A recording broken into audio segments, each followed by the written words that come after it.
నమస్తే అండి. ఈరోజు మనం ఒక అంశాన్ని చర్చించుకుందాం. అది అందరికీ సంబంధించిందే. ఒక నాయకుడు, ఒక పార్టీ నాయకుడు ఏంటి, ఒక లీడర్ ఏంటి, ఒక పెద్ద మనిషిగా ఉంటే వాళ్ళు ఏం చేయాలంటే, వాళ్ళకి ఒక కులం కానీ మతం కానీ ఉండకూడదు. ఈ కులాలు మతాలు అన్నీ మనం పెట్టుకున్నాము. ఎవరికి ఏం వర్క్ వచ్చో వాళ్ళు ఆ కులం అని పెట్టుకున్నారు.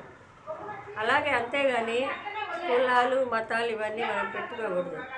ఒక పార్టీ లీడర్ ఏంటి, ఒక సీఎం ఏంటి, ఒక పిఎం ఏంటి, ఒక ఎమ్మెల్యే ఏంటి, ఒక ఎంపీ ఏంటి, అన్ని కులాలని ఆదరించాలి. ప్రతి కులానికి హెల్ప్ చేయాలి, ప్రతి కులానికి సేవ చేయాలి.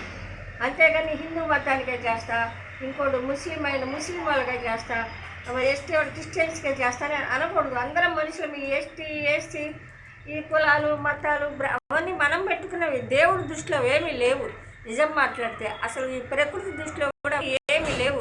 మనమందరమే ఒకటే. ఒక రాయిలాగా ఉన్న దేవుణ్ణి నమ్ముకొని సనాతన ధర్మం, ఈ ధర్మం ఆ ధర్మం, సనాతన ధర్మం ఉంది. అది దేనికి సంబంధించింది? ఒక మానవత్వానికి సంబంధించింది, ఒక మంచితనానికి సంబంధించింది. ఒక ధర్మం అంటే ఏంటి? మనలో ఉన్న నీతి నియమం ఇలాంటివే ధర్మాలు. అంతేగాని సనాతన ధర్మం అని ఏమీ శాస్త్రంలో లేదు. అందరం ఒకటే. ఒక నాయకుడు అనేవాడు అన్ని కులాలని ఆదరించాలి, అన్ని కులాలకి చేయాలి. అలాంటప్పుడు ముస్లింకి ఒక ఎమ్మెల్యే, క్రిస్టియన్స్కి ఒక ఎమ్మెల్యే, హిందూ మతానికి ఒక ఎమ్మెల్యేలు పెట్టాలి. మరి అందరికీ కలిగి ఓట్లు మాత్రం అందరూ అన్ని కులాల వాళ్ళు వేయాలి.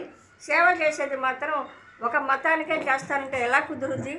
అలాగా ఉండకూడదు. ఒక నాయకుడు అనేవాళ్ళు అందరినీ ప్రేమించాలి, అందరి మీద దయ చూపించాలి, ప్రతి ఒక్కళ్ళని కూడా పైకి తీసుకురావాలని, ఈ యొక్క సనాతన ధర్మం అనే పేరుతో కులాలని మతాలని ద్వేషాలని పెంచుకొని పాడు చేయొద్దని, ప్రజలలో విభేదాలు కల్పించరాదని నేను కోరుకుంటున్నాను. జై హింద్.